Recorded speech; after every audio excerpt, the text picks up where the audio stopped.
Olá, tudo bem? Meu nome é Beethoven Barbosa, educador financeiro e investidor, e eu quero te fazer uma pergunta.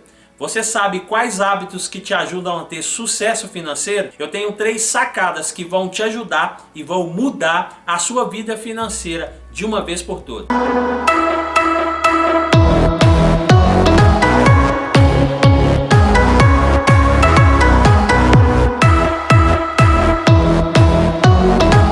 Então vamos lá. Eu quero ilustrar uma história no qual um dos livros que eu estava estudando alguns anos atrás me impressionou muito. Nesse livro contava a história de um médico renomado, no qual ele atendia e morava numa grande área nobre, num grande bairro nobre. E ele ganhava aproximadamente de 150 mil reais mensais. Para alguém que ganha 150 mil reais, às vezes pode estar dentro da sua realidade, às vezes está um pouco fora da sua realidade, mas antes de jogar isso para frente, é muito ou pouco para você. Então, para muita gente vai falar assim, nossa, 150 mil reais, muitas das vezes é 150 meses de trabalho de um cidadão comum. Exatamente, é uma quantia considerável, expressiva. Então esse médico ele ganhava ali 150 mil reais mensais aproximadamente, e tinha meses que ele ganhava mais. Então ele tinha um bom carro, os seus filhos tinham bons carros, morava numa mansão de cobertura, vivia sempre com roupa de grife, sua esposa, seus filhos em roupa de grife, e as pessoas viam esse médico, e bem provável, você deve ter imaginado que ele era uma pessoa bem sucedida, que ele era um cara rico, ele era uma família rica, abastada. E aí, quando ele foi passar por um treinamento, porque ele teve que procurar um especialista que naquele momento ele estava endividado, estava com muita dívida. E aí ele já chegou contando para esse especialista, falando que ele estava com aproximadamente 2,5 milhões de dívida. O especialista começou a questionar sobre a sua vida.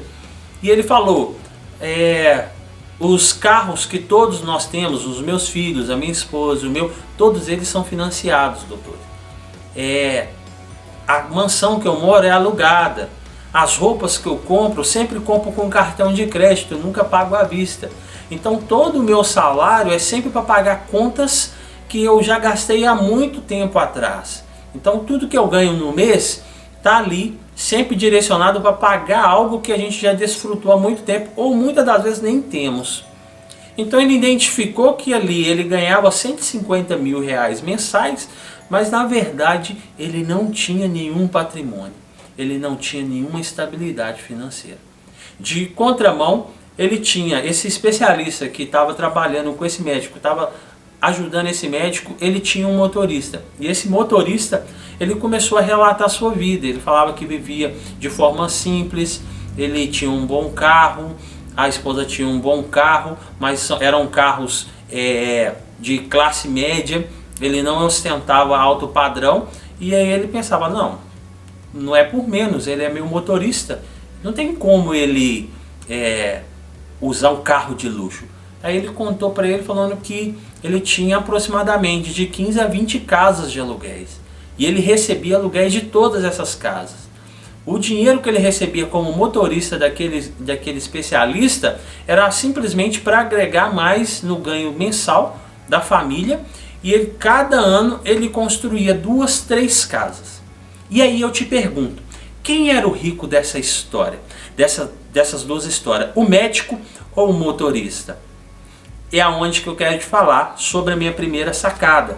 A primeira sacada que eu quero te ajudar é você fazer a conta sobre o seu patrimônio. Como assim meu patrimônio, Beto? Qual era o patrimônio do médico? Ele tinha carro, tinha casa, tinha roupa de grife, mas nada era dele. Era financiado, era alugado ou tinha sido comprado no cartão de crédito. Se agora ele precisasse de uma quantia de dinheiro, da onde ele ia tirar esse dinheiro? Se ele vendesse as roupas, ele conseguiria vender pelo mesmo preço que ele comprou? Dificilmente, eu acredito que não. E o outro rapaz, agora com vários imóveis, qual dos dois para você era o cidadão rico? Quem era realmente abastado? Quem realmente tinha podia se considerar como uma pessoa rica, como uma pessoa estabilizada. Acredito que nesse momento agora você vai falar assim, é o motorista, Beethoven. Ok, verdade, ele realmente se caracterizava mais como rico do que aquele que se ostentava como rico. Então não adianta você se parecer como rico, se vestir como rico, andar com um carro de rico, morar numa casa de rico, mostrar para as pessoas que você tem um patrimônio de rico, mas não ser nada seu. Então a primeira sacada está aí. Você precisa de saber qual é o seu patrimônio atual. Como assim, Beethoven? Tudo que você estiver devendo em prestações, você não pode contar como seu patrimônio. Como assim? Por que eu não posso contar? Se você parar de pagar as prestações do que você comprou, um imóvel, um carro, enfim, qualquer coisa que você comprou a prestação, você se parar de pagar, você vai ter que devolver esse bem? Provavelmente sim. Se você tiver que devolver, então ele não conta como seu patrimônio. Então você precisa hoje fazer sua análise. Você vai colocar no papel a casa que você mora, você está devendo ela, você já acabou de pagar ela. Se você acabou de pagar, ok, meu carro está pago, ele vale 20 mil reais. Ok, você vai colocar ali, seu patrimônio então é 120 mil da casa, 20 mil reais do carro. Ah, eu tenho 10 mil reais na minha conta, então você agora tem 150 mil reais de patrimônio. Ah, Beethoven, eu tenho uma herança que veio da minha família. Esses imóveis, eles estão aproximadamente 250 mil, valor avaliado por especialista. Ok, então você vai somar a sua herança com o seu patrimônio. Então agora você sabe qual é o seu patrimônio real. E agora que você descobriu qual é o seu patrimônio, você precisa de colocar no papel qual é o seu sonho de vida. Quanto é que você quer se aposentar? Beethoven, eu quero me aposentar quando eu tiver um patrimônio de 2 milhões de reais. Se o seu patrimônio for de 100 mil, você agora está devendo 1 milhão e 900 mil. Você tem essa meta para alcançar, e é no qual eu quero falar a segunda sacada. A segunda sacada é o plano de ação. Como assim um plano de ação, Beethoven? Agora que você descobriu o seu patrimônio atual e agora você sabe qual é o seu objetivo claro de aposentadoria, de sonho, você viu que existe um grande caminho, existe uma grande trajetória para chegar. Esses dias eu estava conversando com um aluno e ele virou para mim e falou assim, Beethoven, meu objetivo, meu sonho é me aposentar com 20 milhões. E o meu patrimônio, agora que eu descobri que eu preciso fazer, o meu patrimônio está em 320 mil reais. Esses 320 mil reais realmente é meu. Eu falei assim, ok, agora você precisa de fazer um plano de ação para você chegar em 20 milhões. Se você fizer a matemática e dividir 20 milhões pelo tempo que ele tem de vida, ele vai ter que viver aproximadamente uns 1.500 anos. E aí eu falei com ele, falei assim, então você precisa de estabelecer 3 coisas na sua vida. Como assim 3 coisas, Beethoven? Você precisa de fazer 3 coisas bem feitas. Você precisa de ser especialista em 3 coisas. Por que 3 coisas? Sempre você vai cair nos números de 3 e 7. São números que vão se encaixar perfeitamente. Porque se você for bom em apenas uma coisa, se você for especialista em apenas uma coisa, você às vezes vai limitar a sua forma de atuação. Então, escolha 3 coisas para você se tornar especialista. E depois que você se tornar especialista, se torna um perito nessas 3 coisas. Como assim, Beethoven? Para você, deixa eu te perguntar, quem ganha mais? É o clínico geral ou o especialista? Esse tempo atrás eu fui numa consulta com a minha esposa e ela falou comigo, Beethoven, eu preciso de ir num especialista que mexe com um alergista, porque eu já fui em vários médicos, eles não conseguiram descobrir qual é o meu problema. E sempre nos médicos que ela ia, sempre pagava o valor mediano de consulta, entre 150 reais e 250 reais. Eu falei assim com ela, não, tudo bem, então vamos procurar esse alergista. Aí conseguimos o contato desse alergista. Ok, achamos um cara legal, especialista, diz que ele é perito com alergia.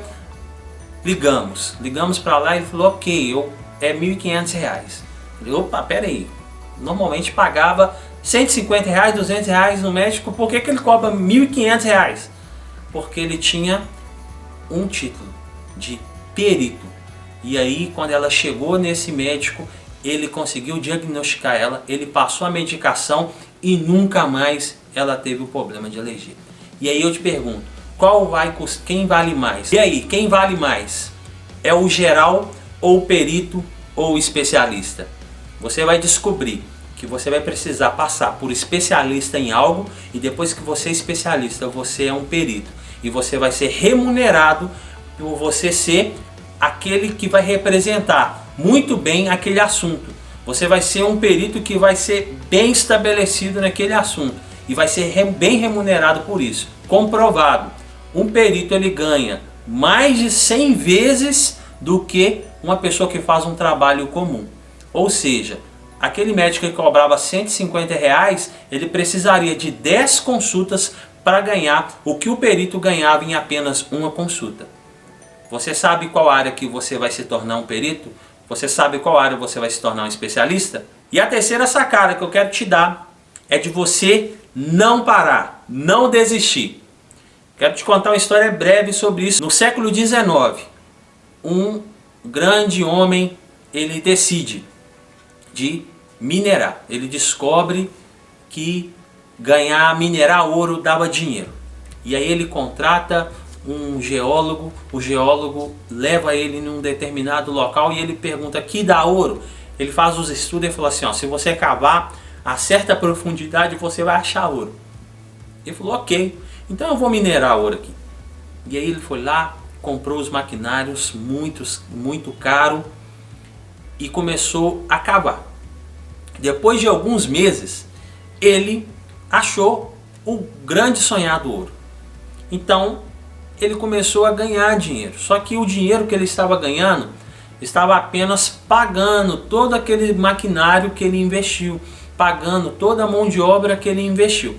Então ele falou assim, ó, depois que eu pagar todo esse maquinário, pagar essas pessoas, o que eu vou fazer?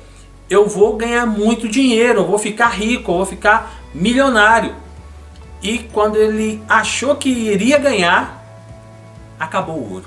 Falou assim, nossa, agora que eu estava terminando de pagar tudo, o ouro acabou. E ele cavou e ficou semanas cavando e desistiu. E agora ele pegou todo aquele maquinário, pegou toda aquela estrutura e vendeu a preço de banana num ferro velho. Falou assim, eu preciso de levantar algum dinheiro para mim reerguer minha vida, e foi lá e vendeu tudo. O dono desse ferro velho, o que ele fez? Ele falou assim, tem alguma coisa aí que eu possa aproveitar. Ele foi lá e contratou um outro geólogo e perguntou para ele, eles cavaram aqui, acharam ouro durante um tempo, e agora que ele ia ganhar dinheiro, o ouro acabou. O que eu vou fazer? Ele falou assim, eu cobro um grande especialista. Ele falou assim, eu cobro X valor para fazer uma avaliação para você. Ele foi lá e pagou esse especialista. E ele fez um estudo e chegou para ele e falou assim, ó, a veia de ouro ela sempre continua. Chega num determinado momento, ela falha. Mas não quer dizer que o ouro acabou. Você vai precisar de continuar cavando para descobrir aonde a veia continua. E naquele momento, aquele dono daquele ferro velho, ele pegou aquele maquinário que ele pagou a preço de banana, contratou as mesmas pessoas que trabalhavam para aquele antigo dono e continuou cavando aquela mina. E apenas 1 metro depois, no onde ele tinha parado, ele achou a veia do ouro e se tornou, no século XIX, um dos homens mais ricos do mundo. E aí eu te pergunto, quantas vezes você já parou no meio do caminho? Quantas vezes você já parou de tanto tentar? Quantas vezes você já desistiu dos seus sonhos? Essas 3 dicas, se você seguiu essas 3 sacadas, no qual você fez o seu plano de ação, você descobriu qual é o seu patrimônio atual, nunca pare, nunca desista, nunca deixe de lutar, pois pode levar 1 ano, 5 anos, 10 anos, uma hora você vai achar o ouro de novo. Se você gostou desse vídeo, compartilhe com aquela pessoa que sempre começa algo e para no meio do caminho. E também ative as notificações, deixe o seu joinha e se inscreva, pois vai nos ajudar a crescer a cada dia e ajudar várias pessoas a alcançar os seus objetivos, principalmente o objetivo financeiro, de viver uma vida financeira, familiar e pessoal melhor todos os dias. Até a próxima, tchau! Esse médico só tinha passivo, mesmo se não tivesse financiado ainda ia ser passivo. Só passivo.